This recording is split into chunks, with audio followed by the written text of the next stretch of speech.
नमस्कार, नक्षत्र न्यूज में आप सभी का स्वागत है। मैं हूं नितेश रंजन और आप देख रहे हैं हमारा खास कार्यक्रम सफर जिंदगी का।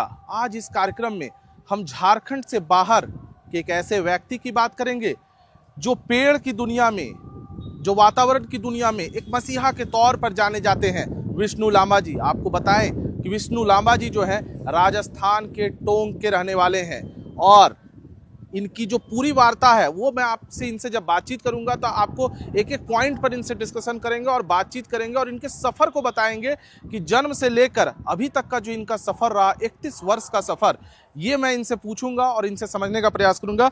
विष्णु जी, स्वागत है आपका हमारे इस खास कार्यक्रम में। धन्यवाद। विष्णु जी, जन्म जो आपका हुआ राजस्थान के एक छोटे से गाँव लांबा, छोटे से गाँव में हुआ। जन्म के बाद पढ़ने में मन लगा कि हाँ पढ़ाई वढ़ाई होना चाहिए? देखिए, सबसे पहले तो नक्षत्र परिवार को धन्यवाद, शुभकामनाएं। आपने इतनी व्यस्तताओं के बीच भी समय निकाल करके मुझे इस पर्यावरण यात्रा में पकड़ करके यहाँ जंगल में वापस लाके खड़ा कर दिया और इतना अच्छा जंगल में लाके खड़ा किया है जहाँ पूरे प्रदेश में जहाँ भी जाते हैं वहाँ लगता है कहीं ना कहीं झारखंड इन्हीं वन खंडों से झारखंड जाना जाता है। तो पूरे झारखंड वासियों को प्रणाम, सरहुल की बधाई, रामनवमी की बधाई। और देखिए, आपने बहुत अच्छा सवाल किया है। पढ़ाई में बिल्कुल मन नहीं था, कभी मन नहीं था। पिताजी माताजी की डांट के कारण समझ लीजिए कि जाना होता था। पूज्य गुरुदेव रामचंद्र दास जी महाराज जब आश्रम में रहता था मैं, तो वो भी अक्सर मुझे कहा करते थे तुम पढ़ा करो। लेकिन बस उतना ही पढ़ता था जितना में मेरा मन था, जितनी मेरा सेट होके आया था परमात्मा के यहीं से कि चंद्रगुप्त मौर्य पढ़ना है, अशोक सम्राट पढ़ना है, चाणक्य पढ़ना है, दुर्गादास राठौड़ पढ़ना है, मीराबाई, महाराणा प्रताप, ना राणा सांगा, यही पढ़ते थे या फिर मंत्र पढ़ते थे क्योंकि वैष्णव कुल से था। तो गुरुदेव के चरणों में वहाँ रहने का सौभाग्य मिला और जो मंत्र मुझे आवश्यक थे वो सारे मंत्र मैं पढ़ता था उस समय। तो वहीं तक मन था, लेकिन ज़बरदस्ती आपको जो मुझ पर थोप दिया गया था कि तुझे बिल्कुल छठी तो पास करनी है। और फिर एक दिन क्या हुआ, स्पेशली हमारे गोविंदा दाजी माने ग्रैंडफादर एक गोविंद नारायण जी थे, हमारे गाँव के बुजुर्ग आदमी है। तो उन्होंने एक दिन मेरी दादी के सामने दादी ने डांटा कि पढ़ता नहीं है।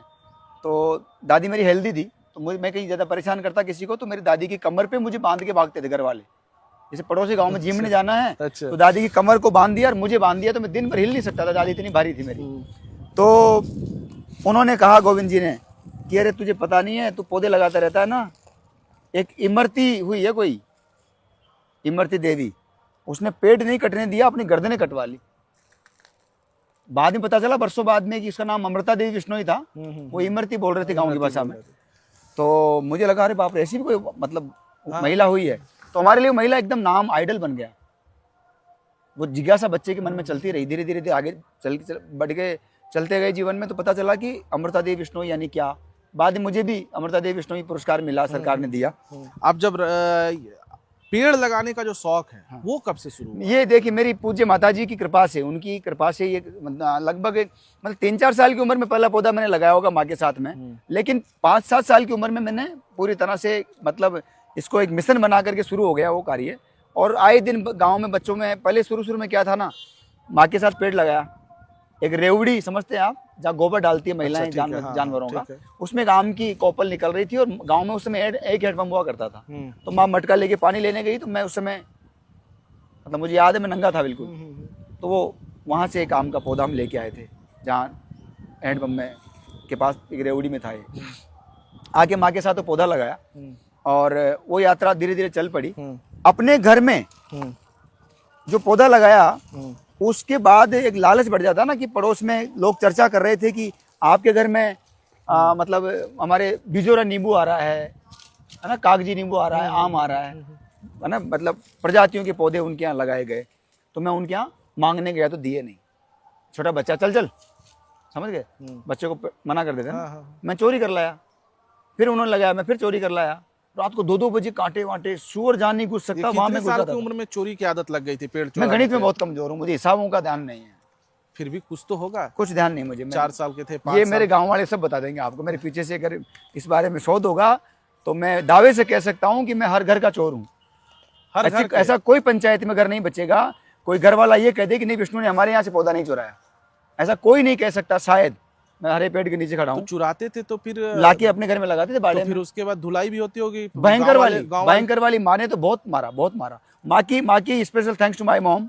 उन्होंने मुझे इतना मारा कि वो जो थोड़ा बहुत मैं सीख पा रहा हूँ, अच्छा चल पा रहा हूँ, उसकी बदौलत। वरना पिताजी ने तो कह दिया था, थोड़ा डांट डूट करके चुप रखते थे वो मुझे। चुराने की आदत भी कभी कभी जो है पुरस्कार तक ले जाती है, कुछ बना देती है लोगों को। मैं ऐसी सलाह नहीं दूंगा लोगों को, लेकिन हाँ मैं कहना चाहता हूँ कि मतलब अगर कोई बच्चा आपके परिवार में, मैं ये मेरी पीड़ा है, मैं आपके चैनल के माध्यम से ये बात जरूर कहूँगा लोगों से कि अगर आपके बच्चे में कोई अच्छा संस्कार आप देख रहे हैं, उसको साथ दीजिए, उसका मोटिवेट कीजिए।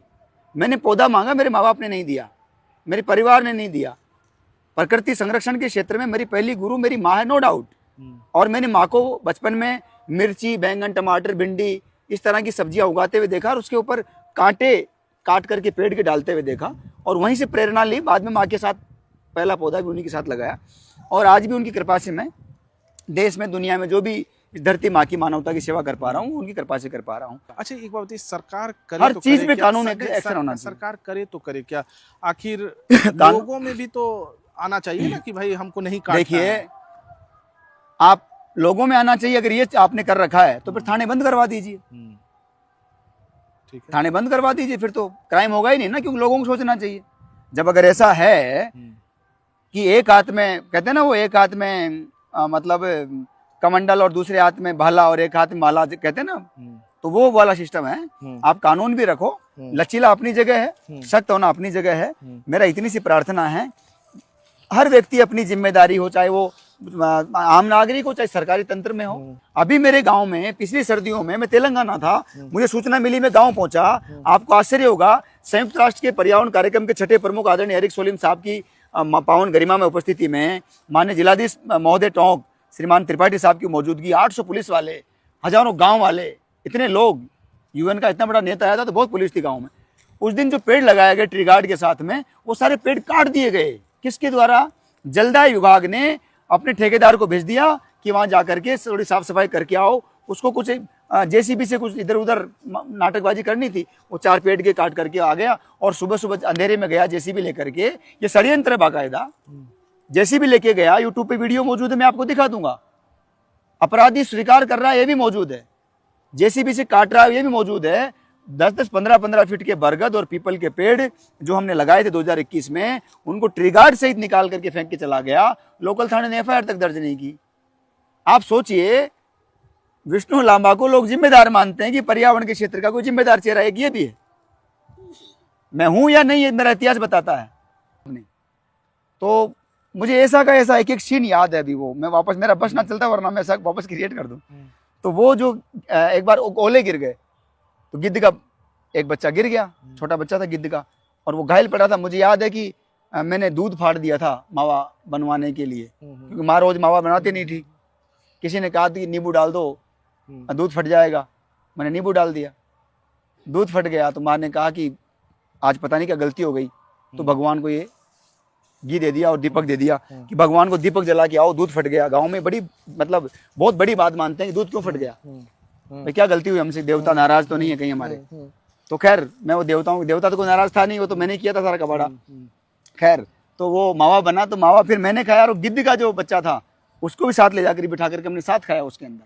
आप सोचिए, आज आप अकेले रहते हैं, रोटी की आपने बात की, कितना बड़ा कमरा है और कैसे रोटी बनाते हैं? सर वो 6x6 का होने को, तो हाँ, नापेंगे तो 6x6 का आएगा, लेकिन मेरे लिए बहुत बड़ा है सर। उस कमरे पे जो लोग गए, उनमें से एक तो सीएम बन गया। अच्छा, भजन लाल जी शर्मा। अच्छा, वो कमरे पे तक गए थे? हाँ, मेरे रूम पे आधा घंटे बैठ के आए। क्यों गए थे? स्नेह है उनका, अच्छे भाई जैसे। ठीक है। हाँ, स्नेह है उनका, और बहुत अच्छे इंसान है वो सीएम बनने के बाद कैसे है कैसे नहीं है, या उनकी क्या स्थिति है, वो दुनिया अपना आकलन लगाती रहो। मैंने उनको लंबे समय से देखा है। कभी सीएम बनने के बाद बातचीत हुई थी भजन लाल जी से? हाँ, 2 बार बात हुई है। 2 बार बात हुई है, 3-4 बार मिलना हुआ, हलवाई हुआ है, कार्यक्रम में मिला हूँ मैं, और 2 बार बात हुई है। अच्छा, ये हाँ, तो रोटी कैसे बनाते थे मेरे कमरे पे? हाँ, नहीं आप रोटी नहीं, कैसे रोटी बनाते तो मुझे तो गुरु महाराज के आश्रम पे टिकट बनाया ना, हाँ। तो अभ्यास वही था, तो मैं कभी वो नहीं रखता, चकला बेलना नहीं रखते? चकला बेलन नहीं रखता मैंने बस केवल वो अपना लगाया, मारा और बस डाल दिया, तो वो एक बार में हो जाता है। वो अभ्यास वैसा ही है। अच्छा, महाराष्ट्र में जो है, महाराष्ट्र सरकार ने आपको ब्रांड एम्बेसडर बनाया था। देखिए, महाराष्ट्र शासन के जो हमारे यशस्वी वन मंत्री आदरणीय सुधीर मुनगंटीवार जी जो रहे, सुधीर मुनगंटीवार जी की ये कृपा रही, मैं आपको बता दूं कि जब उनको ब्रांड एम्बेसडर बनाने की बड़ी योजना 50 करोड़ पेड़ लगाने की योजना शुरू की महाराष्ट्र शासन के हमारे यशस्वी वन मंत्री आदरणीय सुधीर मुनगंटीवार जी ने, वो एक देवता इंसान है सर। मैं किसी नेता की, किसी पार्टी की तारीफ नहीं कर रहा हूँ। तो वहाँ एक चर्चा थी कि भाई जमीन स्तर का व्यक्ति भी इसमें शामिल हो, तो ये माननीय वन मंत्री और सुधीर फाइनेंस मिनिस्टर भी थे सुधीर मुनगंटीवार साहब, उन्होंने मुझे कॉल किया, बुलाया, सेवा का अवसर दिया और ग्रीन आर्मी में हम जुड़े। और कई जंगल ऐसी ऐसी जगहों पर सुधीर मुनगंटीवार जी ने, पहला तो मैं ये जानना चाहूंगा सर, ऐसी ऐसी जगह 1600-1700 मीटर की ऊंचाई पर उन्होंने पेड़ लगवाए जहां पर लोग सोच नहीं सकते, और आज उन जंगलों को देखा जा सकता है। पहला तो मैं ये जानना चाहूंगा कि पहला जो फोन आया, आप उस वक्त क्या कर रहे थे? आपको जब महाराष्ट्र सरकार के द्वारा वहां से फोन आया, उस समय क्या कर रहे थे? मैं उस समय सर जयपुर था। हाँ। मेरा जूता जो है ना, हाँ। वो यहाँ से जो जिसमें चप्पल रोकती है, हाँ। वो टूट गया था हिस्सा, चप्पल टूट गया हाँ। था। तो मैं सोच रहा था कि इसको फेंकेंगे, कमरे पे तो पहन नहीं सकते हैं। तो सर मैंने वो सूतली बोरी बांधते हैं ना, हाँ। वो सूतली बांध के मैं उसको बांध रहा था कि कमरे पे तो काम आ ही जाएगी, बाहर तो आजकल थोड़ा। खैर, तो उनका फोन आया था, उस समय ये हालत थी। और बाद में फिर तय हुआ कि आपका आगमन कैसे होगा, तो मुझे लगा ट्रेन से बुला रहे होंगे। तो वो दरअसल फ्लाइट की बात कर रहा था उनका पीए। तो मेरे साथी को समझ में आ गया कि ये कहीं पागल हंसी करवा देगा अपनी, तो उन्होंने फ़ोन लिया मेरे हाथ से कि मुझे दे दो। तो मैंने एडवाइजर बना दिया उसको। अच्छा। बात करवा दी दोस्त से, मैंने कहा तुम बात करो। हाँ। तो उन्होंने कहा कि हाँ सर। तो वो सारा फॉर्मेलिटीज़ हुई बात में उनके। फिर बहरहाल मुझे फ्लाइट का टिकट हुआ, क्योंकि मैं ट्रेन का इसलिए बताना चाह रहा था कि मुझे आदत पड़ी हुई थी दुरंत, और ये इनमें क्या खाना मिल जाता था टिकट के साथ में। तो मैंने ये कहा उनके पीए को, मैंने कहा यार सेकंड एसी में करा देना ताकि मुझे रोटी मिल जाए, रास्ते में कहाँ खाऊंगा, लंबा सफ़र है। वो मुझे फ्लाइट में बुलाने की बात कर रहा था। तो फर्स्ट टाइम ये मैं पहली बार मैंने फ्लाइट देखी, और उस दिन जो साथ गया था उसको पागल कर दिया फोटो खिंचवा के। अच्छा। मैंने कहा यार गाँव वालों को दिखाऊंगा मैं कि फ्लाइट में पहली बार मैं चिल गाड़ी में बैठ गया। उसके बाद तो मेरी कोई 300 प्लस फ्लाइट हो गई होगी अब तक। लेकिन हाँ 300 प्लस तो हो गई इन सालों के अंदर, लेकिन कभी। अच्छा, वो एक कहानी और बता दीजिए भाई, पब्लिक सुनना चाहती है। वो मगरमच्छ वाले जूते की कहानी क्या है? मगरमच्छ वाले जूते की मगरमच्छ वाले जूते की कहानी कुछ नहीं है। जब महाराष्ट्र बुलाया मुझे, तो मुझे वो लेटर देना था मंत्री जी को, मतलब मंत्री जी मुझे दिया ना ब्रांड एम्बेसडर का लेटर। तो जब महाराष्ट्र शासन में मजदूरी करने का मौका मिला, वहां पहुंचे गेट पे, दुर्भाग्य समझो पता नहीं क्या, ये जो तलवा है ये खुल गया। तो वो जब मैं चलूं तो ये जूता ऐसे खुलने लग गया। आप सोचिए कैसे खुलने लग गया, जरा बताइए। ऐसे खुलता था ये। तो वो वहां पर जब पहुंचे तो मैंने उनके पीए को फोन किया, संतोष जी हैं, बहुत अच्छे इंसान है, भाव के बहुत वफादार लोगों में है। मैंने उनको फ़ोन किया, मैंने कहा जादव साहब ये समस्या हो गई। तो बोली यहाँ कहाँ से लाऊं मैं फेविक्विक, तो चैनल पे बोल रहा हूँ मैं, कोई मजाक नहीं कर रहा हूँ, आप पूछ लीजिएगा वहाँ पर। समझ रहे हैं मेरी बात को? सत्य बोलना मुझे आता नहीं, मुझे किसी से कुछ चाहिए भी नहीं। उन्होंने मुझे वो फेविक्विक ला के दी और फिर मेरी लाज बची। फिर मैं मीडिया के सामने भी गया, लेटर भी लिया भाव से। तो ठाकुर जी की कृपा है, ये महाराष्ट्र, ये करुणा है कि उसने अपने को जमीन पे रखा और हम इस लायक रहे। वरना अगर वो मुझे भी सेलिब्रिटी बना देता ना, तो फिर आपसे बात जंगल में नहीं हो रही होती, फिर मैं आपको अपने ऑफिस में बुला लेता। ऑफिस में बुलाते आप? हाँ, और एयर कंडीशन में बोलते कि आधा घंटा इंतजार करना। हाँ। अरे नारायण नारायण। महाराष्ट्र में जब आप गए तो वहाँ कितने पेड़ लगे आपके प्रयास से?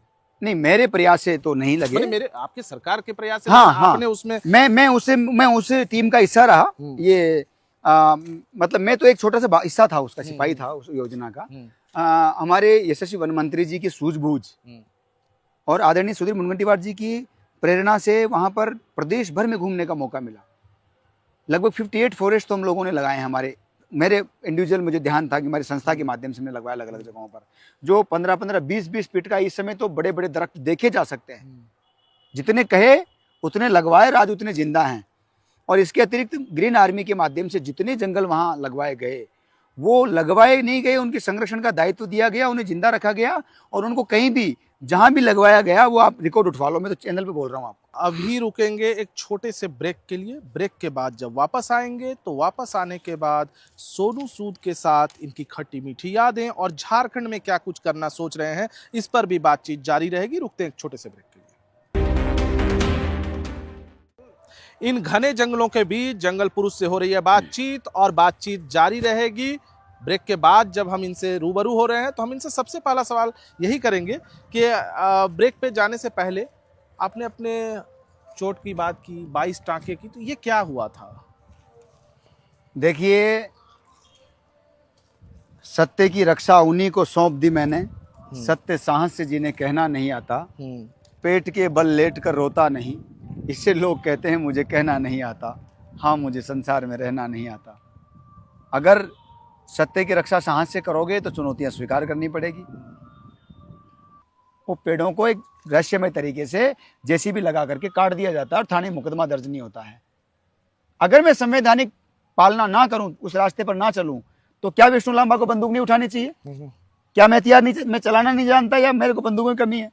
अगर मैं चाहूं गलत रास्ते पे चलना तो मेरे पास क्या नहीं मुझे मेरे पास क्या बंदूकों की कमी है या कोई मुझे चलाना नहीं आता? लेकिन जब आप ये कह रहे हो, चंबल के डकैतों को कह रहे हो कि भाई देखो न्याय का रास्ता, 2 साल आप उनमें रह रहे हो, उनको लेके आए हो, उनको जोड़ा है आपने, जंगल लगवाए उनसे, इतने सालों की मेहनत करी। अच्छा, चंबल की आपने बात की, मैं लेट में फिनिश, ये सब हो गया तो यही कारण रहे बनास नदी में कि वहां पर अवैध खनन के खिलाफ बोले। एक बार हमला हुआ, आउट नहीं हुआ, हमने सार्वजनिक रूप से नहीं किया कि अपनी बेइज्जती होती है। दूसरी बार एक नई जगह हमला हुआ।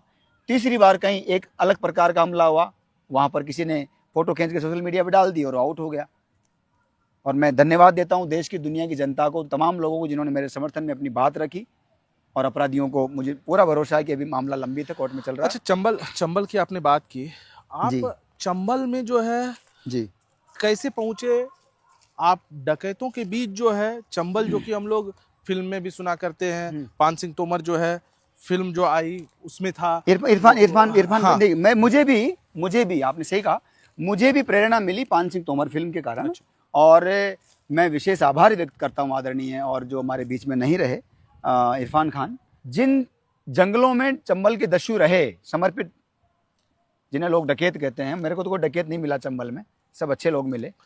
वो सारे दस्यु जो रहे तो उनके खौफ से लोग जाते नहीं थे जंगल में। आपके झारखंड, छत्तीसगढ़, तेलंगाना, उड़ीसा, बिहार के जहाँ भी नक्सली माओवादी प्रभावित क्षेत्र है, वहाँ की भी यही हालत होगी। आप देखना, वहाँ भी ये जब सरेंडर कर देंगे तो वहाँ नहीं जाएंगे। जब पहुंचे, हाँ, कैसे पहुंचे उनके बीच? नॉर्मल तरीके से पहुंचे, लेकिन क्या वहाँ पर जाकर कारण यही रहा हमारा पहुंचने का कि जिन जंगलों में आप रहे, जिन जंगलों ने आपको बचाया, जिन जंगलों में आप थे, और मुखबिर के आने की सूचना जिन पशु पक्षियों ने दी, क्योंकि प्रकृति का नियम है, अगर हम यहाँ हैं तो ये पशु पक्षियों की आवाज अभी अजीबोगरीब आएगी। तो बाहर का व्यक्ति आते ही है उसको आसानी से पहचान लेते हैं, नहीं बर्दाश्त कर पाते। लेकिन मैं आपको सच बताऊं एक बात, सच्ची बात यह है कि मतलब ये समझ लो कि वहां पर 2 साल के अंदर कोई भी दस्यु नहीं मिला। समझ रहे मेरी बात को? 2 साल के अंदर वहां कोई भी दस्यु नहीं मिला। और इतना अच्छा वहां उन लोगों का वातावरण रहा कि 62 kg वेट था, उसको 74 kg वेट हो गया। आप सोचिए 74 kg वेट, और 74 kg वेट होने के बाद मुझे खुद को लगा कि साला शहर से तो जंगल में अच्छे। आप सोचिए, है ना, ये देखो टेढ़ा हो गया नहीं ये, अब इसको आप हल्का सा इतना सा काम कर देंगे ना अपन, ये अब ये सीधा जाएगा, देखो, है ना। तो ये सूख गया नहीं, देखो इसको थोड़ा सा ऐसे कर देते हैं। ये पेड़ की रक्षा ऐसे ही की जाती है। तो मेरा निवेदन ये था कि वहां पर इतना अच्छा रहा। अब नहीं तो वो बंदूक तो उनके पास होगा ना जब आप गए तो? हाँ, बंदूक खूब थी वहां तो फिर उसमें आप, उन्होंने मुझे कई बार चलने को बोला कि लेके चलो साथ में। तो मैं कई बार, बुजुर्ग थे डकैत, कोई डाकू बुजुर्ग था तो मैंने कंधे पे रख लिया। SLR थी, 12 बोर थी, सेमी थी, डकैती करने भी गए उनके साथ? नहीं। हाँ। वो डकैती करते ही नहीं थे। तब फिर वो गया एक टाइम उनका, वो डकैती नहीं करते, उनका टाइम होगा, कभी रहा होगा ऐसा। और मैं आपको बताऊं, इन लोगों की इच्छा शक्ति इतनी तगड़ी कि बड़े बड़े जंगल जो सरकारें नहीं बचा पाई, सरकारें जिन चंबल के भीड़ों में जाकर झांक नहीं पाई, वहां पर आज हमने जंगल खड़े कर दिया। आप देख लो, हमसे पहले भी प्रयास हुए, ऐसी बात नहीं है, हमसे पहले भी प्रयास हुए हैं। एक वक्त गुजर गया उन बातों को, लेकिन हम सफल हो गए, परमात्मा की कृपा रही। और मैं आपको एक दिलचस्प बात बताऊं चंबल की, बताइए। आपने एक नाम सुना होगा मोहर सिंह। वो एक मतलब क्या कहूँ, वो स्वर्ग में गया हो, अब दुनिया में नहीं है, अभी थोड़े दिन पहले उनका निधन हो गया। मोहर सिंह से आंखें आंखें मिलाकर बात करने के लिए ताकत चाहिए थी आदमी को। आप किसी बब्बर शेर से आंख में आंख डालकर बात, कभी शेर को पास में देखा है आपने? मैंने देखा है, हालत खराब हो जाती है आदमी की सिर्फ तो देखने भर से। हमने तो देखा बिरसा मुंडा, ये जो हमारा जू है, हाँ, वहाँ जू में जब वो पिंजरे के अंदर था तब आंख से आंख मिलाया, तब भी आपकी हालत खराब रही होगी। वो था मोहर सिंह। मोहर सिंह को मैंने सिंह की तरह देखा है। मोहर सिंह ने पूछा मुझसे कि तुमने इतने कर दो हमारे लिए, मतलब हमारे चंबल के डाकुओं के लिए इतना कर दिया, तो हम तुम्हारे लिए क्या करें। तो उन्होंने मजाक में उठा करके, एक थी वो जर्मन राइफल थी शायद, मुझे याद नहीं रहा, वो उठा के मुझे दे दी कि ये मेरी तरफ से आप रखो। तो मैंने कहा मैं ये छुड़वाने तो आया था, मैं तो पेड़ लगाने आया था। मैंने कहा तो वो बस, तो क्या दे फिर तुम्हें? मैंने कहा एक चीज़ दे दो मुझे, तो आप, ये सब तो मुझे नहीं चाहिए, मैं तो ऐसे ही आया था, झोला उठा के जाऊँगा वापस, लेकिन एक चीज़ आप दे दो। क्या दूँ? मैंने कहा आप नॉनवेज छोड़ दो। अच्छा, हाँ। तो मोहर सिंह जैसे डकैत को कोई कह दे, थोड़ी देर तो वो सोचा कि ये तो बहुत बुरा फंसे, तो बोले जा तुमको जबान दे रही है मन ने। आखिरी सांस तक नॉनवेज नहीं खाया उसके बाद मोहर सिंह ने। 2.5 किलो नॉनवेज अकेला खाने वाला आदमी, सोचो आप। मोहर सिंह जो स्टेटमेंट दे रहा है, मैंने मजाक में पूछ लिया उनसे, मैंने मेरा इंटरव्यू पढ़ा यूट्यूब पे, मैंने उनसे पूछ लिया कि आपने किसी को बनाया कभी? आपने कहा कि मेरे पास में चंबल के लोग सपोर्ट लेने आते थे।